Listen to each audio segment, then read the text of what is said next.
I can be your long lost pal. I can call you Betty, and Betty, when you call me, you can call me out. Call me out. And with that, you can call me Al. I am Albert Lajeunesse. I am from Albuquerque, New Mexico, originally born in Jacksonville, North Carolina. Aboard Camp Lejeune, North Carolina, aboard the Marine Corps base. And this was back in 1968, which makes me pretty old. Lots of gray hair, but also with lots of experience, or at least I'd like to think. Growing up in New Mexico was an awesome time for my childhood. It was filled with lots and lots of adventures, so much that I really didn't know what to do with it all. But while attending middle school, while I was growing up, I was faced with making some pretty tough decisions. Actually, one particular tough decision was the need to ask a young lady to go steady. Now, typically you would ask one young lady, but I wanted to be alive. I wanted to be free. I wanted to do something different.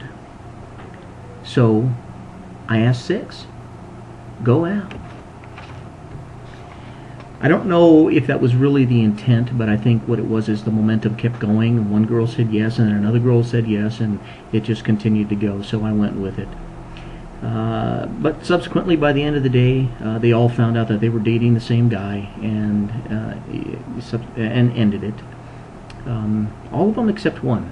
One particular young lady, she didn't come to her senses until the next day, and then that's when she dumped me. But I had to get serious about life.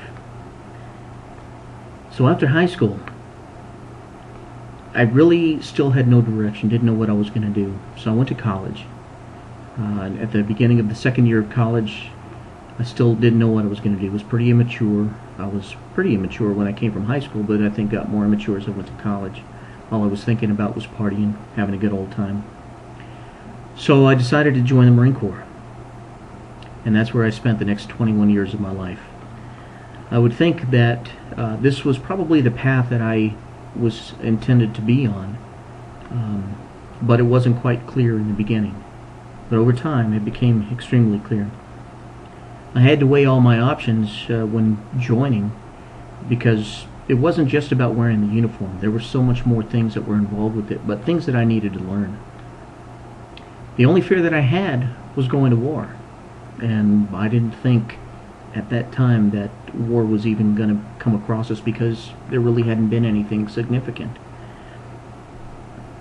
Without taking this path, though, I may have never met my daughter. On April 1st, 1994, my daughter was born, and she came into this world. That was about 6 years later in my enlistment, and again, I may never have met her if that was the case. She's a fabulous young lady. She's the greatest kid on earth, or at least I think so, but every parent is pretty much biased in that sense. But even at the tender age, right now, 16 3/4, she's taught me a lot about being a better parent and a supportive dad. I wanted to teach her my philosophy on life, but I really didn't know how to do it. All I knew was the Marine Corps and the Marine Corps philosophies, but somehow I think I have given her something to go off of. But she gave me a reason to grow and to live life to the fullest. So in reality, she taught me as opposed to me teaching her. My wife has been a wonderful advocate for me while I'm suffering from PTSD and other physical ailments. I don't know exactly where I'd be today without her. But a great story follows us, a story that I think would intrigue most people. We've known each other since the 6th grade, but she wasn't one of the original 6 girls that I had asked to go steady, but she was the one that I eventually married. And now that I'm retired from the illustrious Marine Corps, I can look at life through the eyes of those that have come before me. But you know what? I know that my life had substance. I know it had meaning, and I know it had life. It was alive. And my life did make a difference in what I did. I hope that with what I've learned throughout my life, that my daughter can take that somehow and make it her own.